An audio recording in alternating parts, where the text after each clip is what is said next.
Okay, you guys, get your pen and paper and let's have fun. Going down memory lane with some fun board games or family games or kids games, because the holiday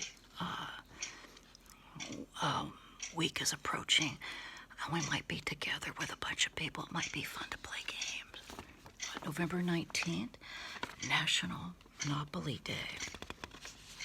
National Play Monopoly Day on November 19th recognizes the iconic board game that lands us on Park Place, Boardwalk, or even in jail.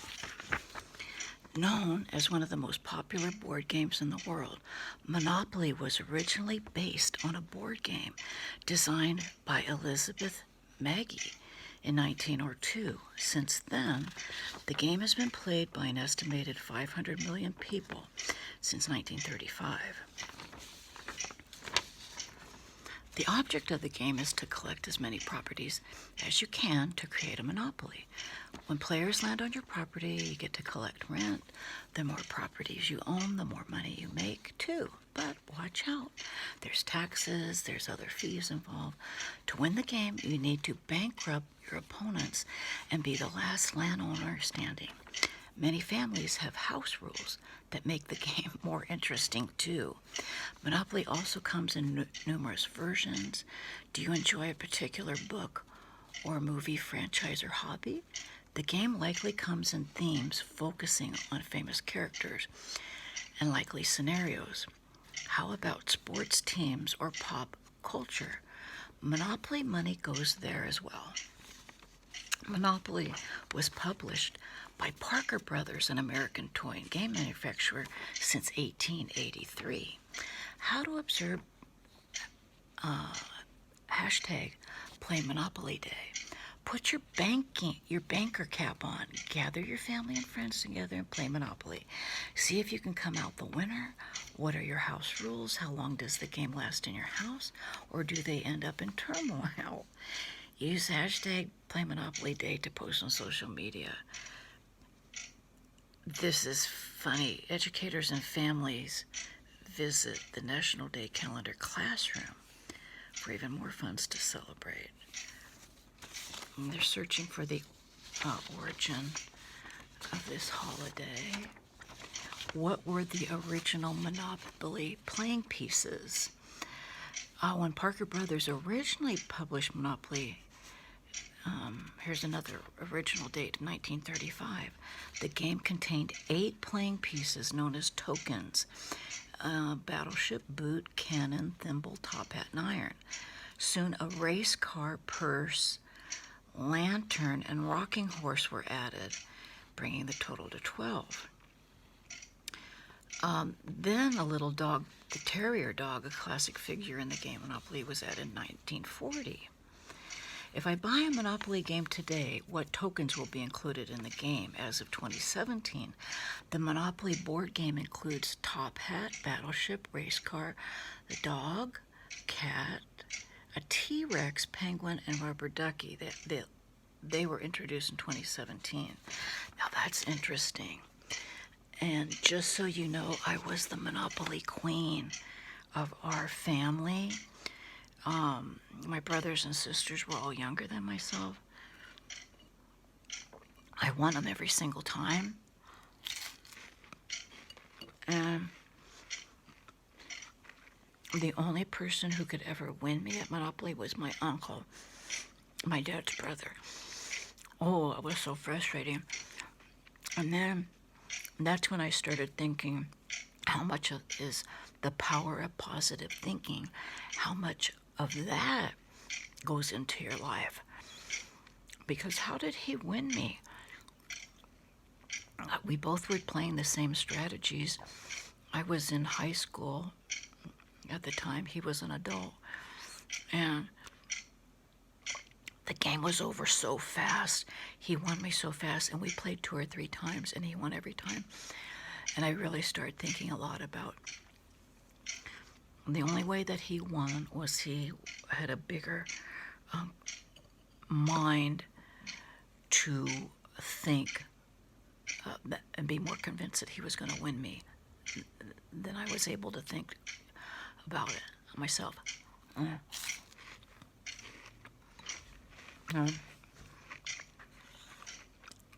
going to try to show you my original Monopoly game. I think this was from the early 1970s, late 1960s. I think I got it in the 1970s. I think it was a Christmas gift. And I will probably insert a picture as well after I kind of show you this little piecemeal. But here's the original card sheets. Here's some extra play money I bought from a toy store. Look at the original cards.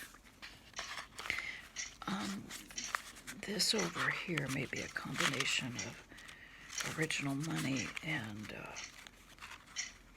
there's these cards. Remember those cards? And look, the white dice are no longer white. They've faded to an eggshell. And for what it's worth, every single game was the thimble. And here's the thimble. And when I heard a few years ago that they were somehow doing away with the thimble, my whole Monopoly mind was shattered. So anyways, look for a photograph. I'm going to try to put a couple photographs in the video right now after this little clip.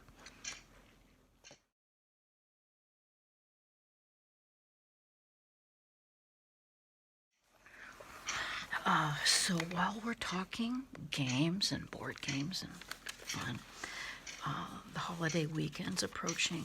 So let me mention to you a few games that I'm guessing if you're my age, I'll be 63 next year. You know, I just call this is like your all-American childhood games. For those of us in that age bracket, of course, Monopoly.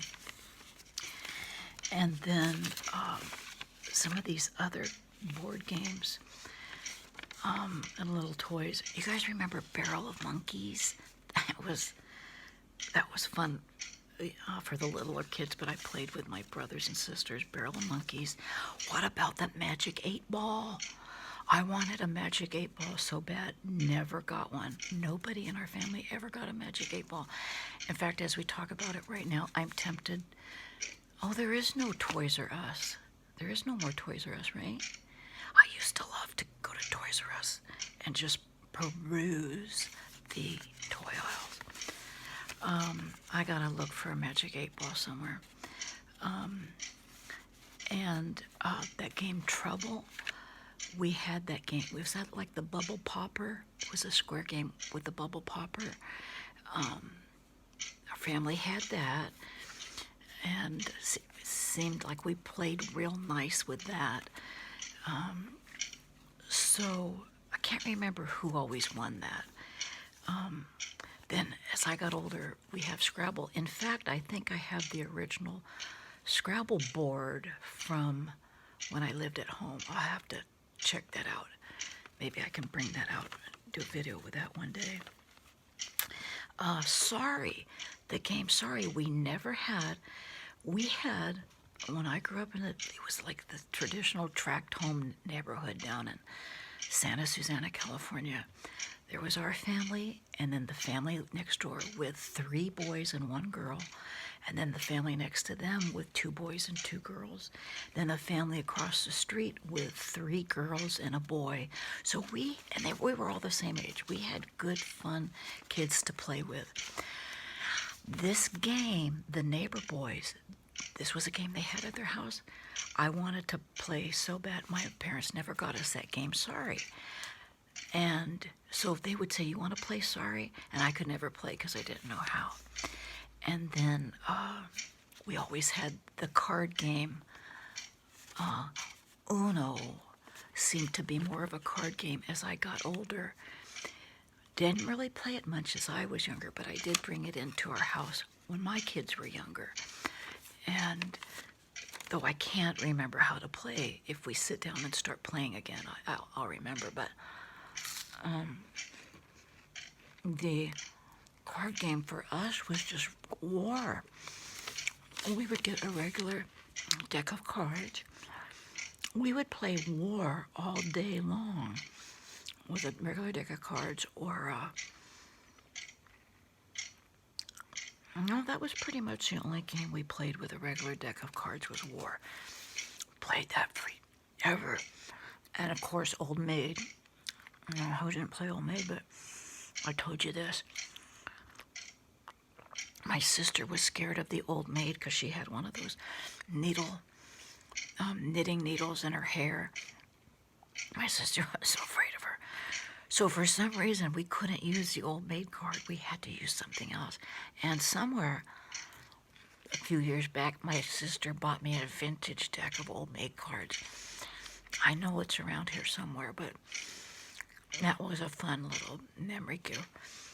So of course there was that. But, and we also got Go Fish. Was kind of a fun one with Old Maid. But we would always yell and scream with Go Fish because we'd accuse the other person of lying. I'd go, yes, do you have a 2 or 4? And they'd say no. And we would always say they were lying. Mousetrap. Do you guys remember that game, Mousetrap? Where it was kind of like a made-up thing, and you would put a ball at the top or something, and it would go through this maze. I wanted that game so bad, never got it. And I think that was one of the games that the neighbor boys, we call them the neighbor boys because the one girl, she was a fun tomboy, and she got to do whatever her brothers did, so we just always call them the neighbor boys. I think that was one of their games. Always wanted it, never had it. Let's see, my little cheat sheet here. We talked about the Magic 8 Ball, talked about Scrabble. Though I can't remember really winning Scrabble or having like a really exciting game of Scrabble, but it was always there to play. And like I said, I brought it from home, and I used to enjoy playing that with my husband even before the kids were born. Then a newer game with our kids was Jenga, you know, that wooden piece game that you kind of put together and pull apart. That was something we started in the 90s, I think, or late 80s or early 90s with our kids. Twister.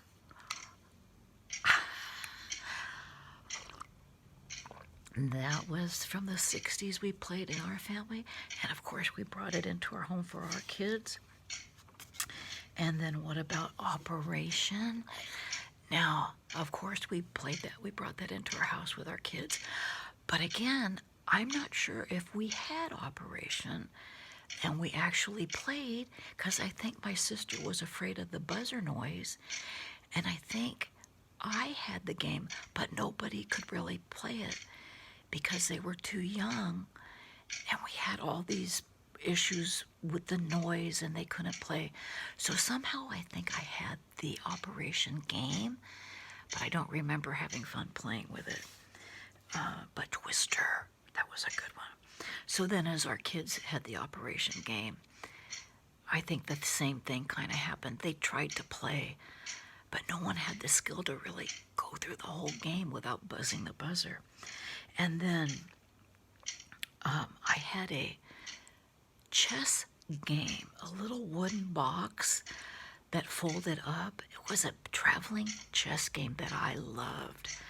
And don't remember playing it really with anybody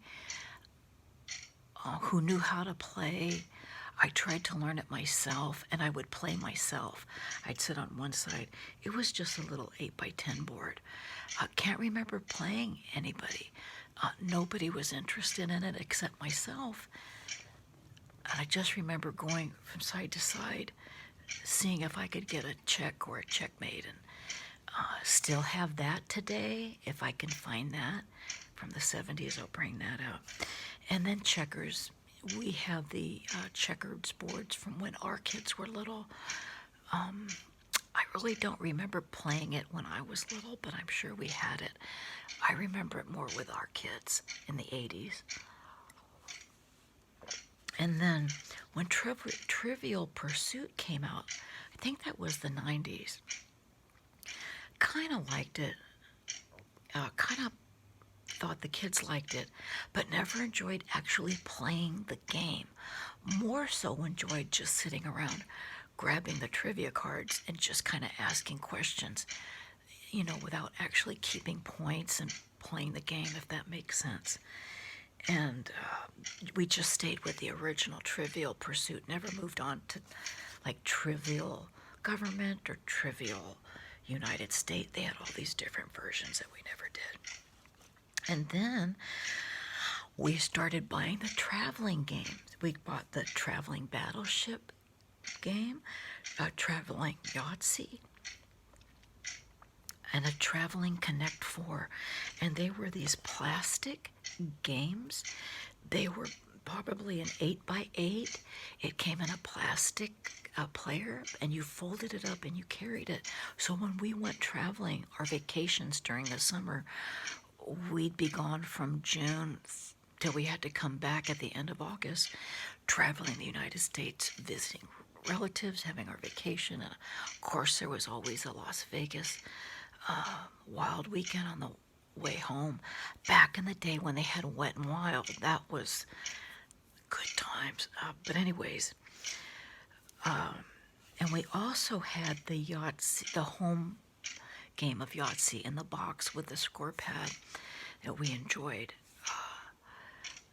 So I did enjoy Yahtzee. And then somewhere in there with us traveling when the kids were little, I got addicted to those games, the poker, 21, and something else. It seemed like I had 2 or 3 of those little handheld games that you push the button. It was like, I thought of it as like a slot machine. I think one of them was a slot machine. One of them was 21, and one of them was poker. I would play those. Oh my goodness. And that would tide me over until we actually got to Las Vegas. So I played those little handheld machines for many years. If I come across those, I will showcase those on a video. They're somewhere. I know I didn't throw them away. I just quit playing them. And now pigs, my husband, when I met my husband in 1980, re-met my husband, initially met him in 1976, but we started dating in 1982, and he pulls out this pigs game, and he had been playing pigs for years, and he said, yeah, let's play pigs. And I said, what? He goes, yeah, haven't you heard of making bacon? I said, making bacon? And I didn't know it was kind of like a sexual thing. And he said, oh, come on now. How old are you? He was kidding with me.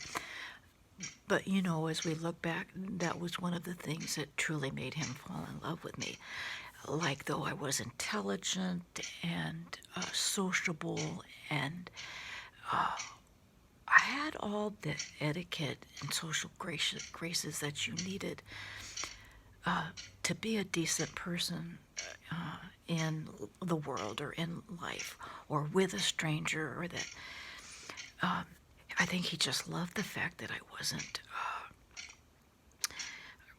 like the savvy sister that knew all these things. And I didn't even know what, I think he's the one that introduced me to, like, how does it go? A lady in the living room and a whore in the bedroom, or a hooker. I know I'm saying it wrong. But when he said that, I kind of laughed, and I said, well, I didn't know that was a saying, but I know I can be that. And we kind of laughed and chuckled. because he did know that even though I was polite and nice and soft in the world, he knew I was more exciting in the bedroom. So anyways, that might have been a little bit TMI for this family game video. Anyways, moving on. So we start seeing each other again. Like I said, we met in 1976, started dating in 82, but for all those years in between, I was in Santa Barbara, he was in Simi. So he brings out this pigs game, and it was kind of fun. Whenever we'd get around grown-ups, and they kind of got quiet, and it was starting to be boring, he'd bring out his pig game, and we'd have a ball, and he had these little score sheets. So I never heard of it, never would have thought of it, but really enjoyed the fact that he had that for us grown-ups when we were all gathered together, whether it was family or friends. He always at the right time would bring that game out and liven up the party again. So Mr. Potato Head, that was a fun kid in a game in the 60s when we were kids. But then again, it came back when my kids were little in the 80s, and it was a little bit more advanced. But it's much fun. I had the best time in the 80s and 90s, even in the 2000s. I do believe I was loving Toys R Us, and I used to think that these people have the best job to work at Toys R Us. I'm going to research and see where there's a Toys R Us still standing, if there is one, or did they go into Target? Did you guys hear that Toys R Us packed up shop, went out of business, but then took their goodies inside the Target store? I'm going to research that. Let's research that and see what we could find, because oh, do I miss Toys R Us. Okay, so then, get this. Remember the kiddie games, Chutes and Ladders and Candyland, for the life of me. When I lived at home, my little sister had both of those games, Candyland, Chutes and Ladders. I don't think we ever played a real game together, nor do I know how to play it. But it was always that she wanted to play, oh, let's play, and that she'd open and get the board game out. I can't ever remember really getting into playing it other than opening it with my little sister, both of those games. So then my kids come along, and all I know is, oh, they have to have Chutes and Ladders. Bigger than beans. The same thing for me happened with them, with both of those games. It was like we never played it as a family to where I understood the game, but the kids may have played it together, but to this day, I see both of those games. I'm still in oblivion, but I know that every family with little kids has to have them, even though I never played them or never really got into it. That's crazy. Another game was the neighbor boys had that game Stratego. It was this game of soldiers. It was a board game, and there were soldiers, and they had it, but I wanted to play it, but I realized they're doing some kind of war maneuver or war strategy. I don't even understand it, but maybe that's why the name of the game is Stratego. You have to have a strategy, and you have to know about war, and you have to know what kind of move a colonel can make, what kind of move a general. Anyways, we never had that game. The neighbor boys did, and I always thought that, oh, I should have it, but then I figured out I don't think it was a girl game.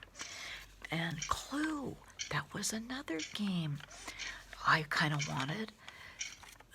My best friend 2 doors down, I think her and her family had it. Her mom enjoyed mystery stuff. My mom did not enjoy mystery and science fiction stuff. I think that's why maybe their family had it and we didn't. But I used to think, I bet that's the most fun game ever. We didn't have that. But what we did have that my best friend Remember that creepy crawler? I think it was called creepy crawlers, where you put the goop in the metal cooker. They gave you a cooker with a metal handle, and you put it in the dish or the mold.